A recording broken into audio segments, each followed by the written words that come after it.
올해 수능을 치르는 고등학생들 내년 되면 음주도 좀 한 잔 할 수 있는데요. 대신에 미국에 여행 가시면 못 마십니다. 미국의 음주 연령은 만 21살이거든요.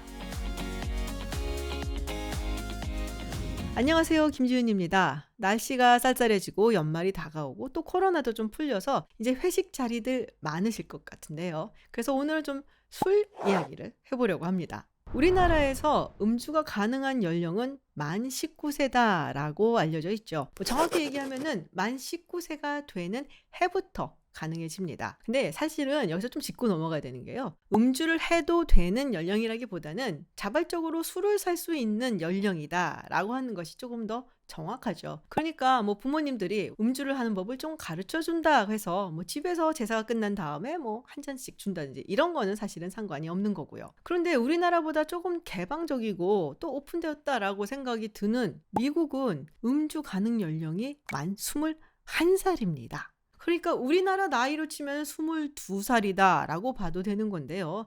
왜 이렇게 미국의 음주 가능 연령은 높은 걸까요? 미국 사람들이 술을 너무 많이 마셔서 그런 건지 아니면 청교도 정신이 박혀있는 나라라서 그런 걸까요? 사실 우리가 보통 청교도 하면 떠오르는 이미지가 있죠. 기도도 열심히 하고 또 열심히 일하고 그리고 성서를 항상 이렇게 들고 다니면서 아주 엄격한 규율에 맞춰서 생활을 하는 그런 모습. 당연히 음주 가무도 안 하겠지라고 생각을 했는데 사실은 술은 꽤 많이 마셨다고 합니다. 16세기에 이 메이플라워호를 타고 매사추세츠에 도착했었던 이 사람들, 그 메이플라워 안을 뒤져보면은 사실은 물보다 술이 더 많았다라는 얘기가 있죠. 그 당시에는 깨끗한 물을 구하는 것이 그렇게 쉽지가 않았어요. 그래서 물보다 차라리 증류주라든지 발효가 된 술이 낫다라고들 생각을 했기 때문에 많이 마셨던 거죠. 어쨌든 간에 술을 많이 마신 청교도들이 미국에 정착을 하고 그래서인지 이 미국인들이 처음에는 굉장히 술을 많이 마셨다고 합니다. 예를 들면 1790년대에 미국인 한 명이 마시는 1년의 평균 알코올량이 5.8갤런이었다. 그리고 이게 쭉 올라가면서 피크를 찍었던 1830년대에는 무려 7.1갤런이 됩니다. 그리고 현재는 지금 2갤런 정도다라고 이야기를 하거든요. 7리터 정도 되는 거니까 지금은 정말 사람들이 옛날에 비해서 술을 안 마신다라고 이야기할 수가 있습니다. 이렇게 술을 많이 마시다 보니까 사회적인 문제도 되고 그래서 결국에는 20세기 초에 들어서서는 금주법도 마련이 되곤 했었죠.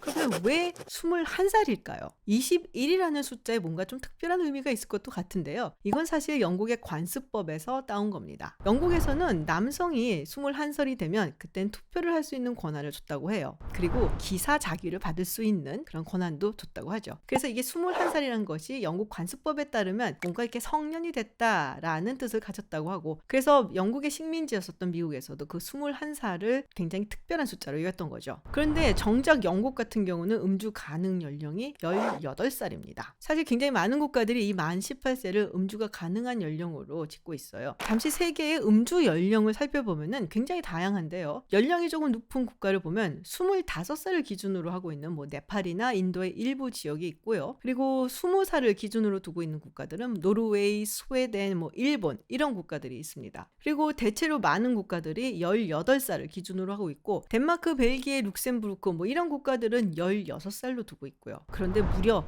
14살부터 술을 마실 수 있는 나라가 있습니다. 독일입니다. 물론 좀 제한이 있어요. 뭐 와인이라든지 맥주 같은 발효주를 보호자의 관리 하에서 마시는 경우에는 14살에도 술을 마실 수 있다. 뭐 이런 정도의 제한이 있습니다. 아예 기준이 없는 국가들도 있죠. 뭐 나이지리아, 마카오 대신에 술을 아예 마시면 안 되는 국가들도 있습니다. 대체로 이슬람 국가들이죠. 예를 들어 사우디아라비아 같은 경우는 국제선 비행기를 탔을 때 사우디아라비아 영공을 지나고 있을 때는 술을 마실 수가 없습니다. 이렇게 대충 훑어만 봐도 뭐 이슬람 국가가 아닌 이상 미국의 21살 이 나이는 조금 많아 보이기는 해요. 그러면 왜 미국은 21살로 정했을까요? 사실 미국은 연방국가죠. 그래서 연방 헌법도 있고 연방법도 있고 그리고 주마다 또 주헌법, 주법들이 다 있습니다. 그래서 연방정부에서 일괄적으로 21살 그 이하는 술 마시면 안 돼 라고 말하는 게 그렇게 쉽지는 않고 또 미국인들의 정치적인 정서에 맞는 것도 아니에요. 원래 미국에는 음주 가능 연령 뭐 이런 것은 없었습니다. 그러다가 이거에 대한 개념이 나오기 시작한 것이 바로 금주법이 나오면서였죠. 여러분들 많이 들어보셨을 수정헌법 18조. 이 금주법이 통과가 되면서 일괄적으로 술을 마시는 것이 좀 어려워졌고요. 그런데 루즈벨트 대통령 들어와서 이 금주법을 폐지하게 됩니다. 그게 수정헌법 21조였죠. 그러고 난 다음에 대부분의 주에서는 이 음주를 할 수 있는 연령을 약 21세로 정하게 되는데요. 여기서 이제 변화가 생기게 되는 거예요. 먼저 2차 세계대전이 일어납니다. 루즈벨트 대통령이 미국이 참전을 하기로 결심을 하고 그다음에 징집 연령을 21세에서 18세로 낮추게 됩니다. 근데 보통 이렇게 전쟁이 나고 징집을 하다 보면은 징집 대상이 되는 사람들이 주장을 하는 게 있어요. 내가 나라를 위해서 목숨을 바칠 정도의 자격이 된다면 나라의 국정에도 참여할 수 있는 권한을 줘야 되지 않겠나. 그러면서 참정권이 확대가 되는 거죠. 징집 연령이 18세로 낮춰지니까 1940년대부터 선거를 할 수 있는 투표 연령도 낮춰야 된다라는 주장들이 나오기 시작을 합니다. 그러면서 이게 베트남전을 계기로 해서 결국에는 수정헌법 26조를 통해 1971년 투표할 수 있는 연령이 18세로 낮춰지게 되죠. 징집이 되는 나이가 낮춰지고 또 선거를 할 수 있는 연령도 낮춰지니까 이번에는 내가 나라를 위해서 희생할 만한 자격도 되고 그리고 투표를 할 만한 권한도 가지고 있다면 술도 마실 수 있지 않을까? 라고 하면서 음주 연령을 낮추자라는 이야기들이 많이 나오게 돼요. 그러면서 실제로 이 미국의 많은 주에서 음주 연령을 낮춥니다. 18세로 하는 주도 있고 19세, 20세로 하는 주들도 있었고요. 그래서 약 29개의 주가 21세보다 낮은 연령을 음주가 가능하게끔 법을 만들기도 했었죠. 그랬더니 문제가 생기는 거예요. 어떤 주는 18세만 돼도 술을 살 수가 있고 또 다른 주는 21세까지 기다려야 되고 그러다 보니까 이 혈기 왕성한 청소년들이 밤이 되면은 엄마 차를 몰래 가지고 나가서 하이웨이를 타고 가서 옆에 주로 가서 술을 사든지 아니면은 바에 가서 술을 마시는 거죠. 근데 이게 또 고등학생이라면은 집에 와야 되지 않습니까? 그래서 술에 취한 채로 운전을 하는 경우들도 많았고 또 그러다 보니까 여기서 사고가 많이 일어나게 된 겁니다. 그래서 이런 주 경계를 두고 예전에는 블러드 보더라고 부르기도 했었어요. 자, 이런 음주운전 사고 그로 인한 사망이나 부상들도 많아지게 되니까 가만히 있을 수 없는 사람들이 있죠. 엄마들입니다. 엄마들이 일어서서 음주 연령을 높이라고 압박을 하기 시작을 한 거예요. 그래서 몇몇 주에서는 그래서 주법에 의해서 음주 연령을 높이기도 했는데 또 다른 주에서는 안 그러니까 그러지 말고 그럴 거면 아예 연방법으로 이거를 음주 연령을 딱 만 21세로 박아놔라 라고 주장을 한 거죠. 연방법은 주법보다 위에 있기 때문에 일단 연방법으로 정해놓으면은 모든 주들이 따라야 되거든요. 그리고 1984년 당시 대통령이었던 로널드 레이건 대통령이 발표를 하는데요. 최근에 늘어나고 있는 이 음주운전, 특히 이 청소년들이 음주운전을 하고 또 사고를 당하거나 내는 경우들이 많아지고 있는데 음주의 연령을 높여놨더니 이게 많이 줄더라. 그래서 음주의 연령을 높이도록 방법을 강구하려고 한다라고 이야기를 합니다. 그래서 사인을 하고 소개한 법안이 National Minimum Drinking Age Act입니다. 자, 이렇게 이름만 들으면은 연방정부 차원에서 음주를 할 수 있는 연령을 만 21세로 정해놓은 것 같은데 사실은 그거는 아니에요. 레이건 대통령이야말로 좀 작은 정부를 지향했던 사람이고 또 연방정부가 너무 비대해지고 주정부가 하는 거를 이래라 저래라 간섭하면 안 된다라고 강하게 주장을 했었던 사람이거든요. 그런데 연방정부가 음주를 할 수 있는 연령을 만 21세로 정했고 그럼 주는 다 따르라 라고 하는 것은 레이건 정부와는 좀 맞지 않는 것이죠. 그래서 어떤 방법을 택했냐. 음주 연령을 정하는 것은 주에서 알아서들 하세요. 그 대신에 21세보다 낮게 정하는 경우에는 하이웨이 펀드, 즉 고속도로 기금에 삭감이 있을 겁니다. 라고 한 겁니다. 그러니까 이제 쉽게 말하면 이런 거예요. 말썽 부리고 좀 말을 안 듣는 자녀가 있는데 또 그렇게 말 안 듣듯이 마음대로 해. 그 대신 용돈 끊는다? 물론 이를 두고 여러 가지 논쟁이 벌어졌습니다. 이렇게 한다고 아이들이 술을 안 마시냐, 오히려 숨어서 마시니까 막 빈지 드링킹이라고 하죠. 이런 것도 많이 하고 또 술버릇도 나빠지고 사고는 더 많이 난다라고 주장을 한 적도 있었고요. 다른 한쪽에서는 아니다. 그래도 수치가 보여주듯이 아이들이 음주를 하는 퍼센티지는 많이 줄었다라고 얘기를 합니다. 그러니까 우리나라로 치면 고3이 되는 18세 아이들의 음주 비율을 보면요. 1985년에는 무려 66%의 18세 청소년들이 음주를 했다고 하죠. 그런데 이게 2012년도에는 약 37%로 줄어들게 됩니다. 그리고 연속해서 막 5잔 이상을 마시는 빈지 드링킹의 비율도 1985년에는 약 42%였던 것이 2012년에는 24% 정도로 줄었죠. 그런데 또 문제는 뭐냐? 일단 대학에 간 아이들을 컨트롤하는 것은 굉장히 어렵다는 거예요. 미국의 대학생들은 대체로 집에서 떠나와서 기숙사에 있든지 아니면 친구들하고 같이 집을 빌려서 쉐어를 하든지 하는 경우가 많죠. 그러니까 부모의 통제라든지 관리 하에서 벗어나게 되는 경우가 많다는 겁니다. 그렇게 됐을 때 뭐 파티라든지 혹은 프레터니티 클럽 이런 데에서 같이 막 선배들이 권하고 그래서 사고도 많이 나고 이런 경우들이 증가를 한다는 거죠.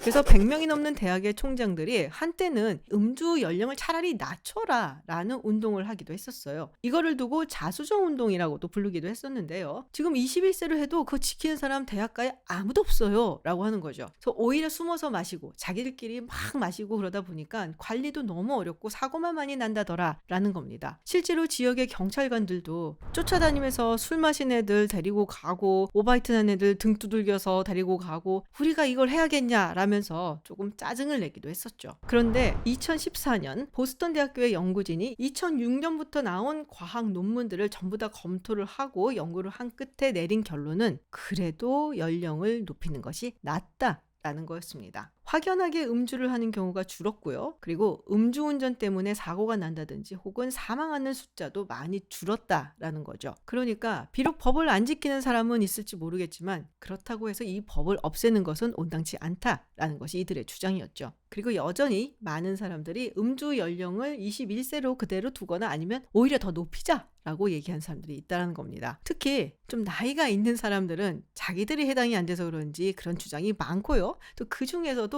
여성들이 많습니다. 어머니들이 뭐 그렇다고 봐야겠죠. 그렇다면 미국이 술을 그렇게 많이 마시는 국가냐? 그건 아니거든요. 세계에서 가장 술을 많이 마시는 국가는 그럼 어디일까요? 사실 이게 해마다 바뀌기 때문에 이 국가다라고 말하기는 조금 어렵습니다. 1960년대에는 단연코 프랑스가 가장 높았었는데요. 시간이 지나면서 최근에 들어서는 동유럽 국가들이 술을 참 많이 마시는 걸로 알려져 있죠. 뭐 라트비아라든지 리투아니아라든지 이런 국가들이 있고요. 그런데 우리가 보통 술 많이 마셔 하면 생각나는 나라 있잖아요. 바로 러시아입니다. 근데 의외로 이 러시아는 10위권에 안 드는 경우도 있어요. 해마다 조금 다르기는 하지만 항상 10위권 안에 드는 나라는 아니라는 거죠. 그런데 이렇게 1인당 알코올 섭취량이 10위권 안에 혹은 20위권 안에 안 드는 나라이지만 그럼에도 불구하고 알코올 중독이 높은 나라는 또 따로 있습니다. 세계에서 알코올 중독 인구 비율이 가장 높은 나라는 헝가리입니다. 그리고 2위가 바로 러시아입니다. 그리고 1인당 알코올 섭취량으로 따졌을 때 10위권 안에 들어보지도 못했었던 한국의 경우는 무려 13.9%로 5위의 마크가 됐습니다. 그러니까 술을 즐기면서 마신다기보다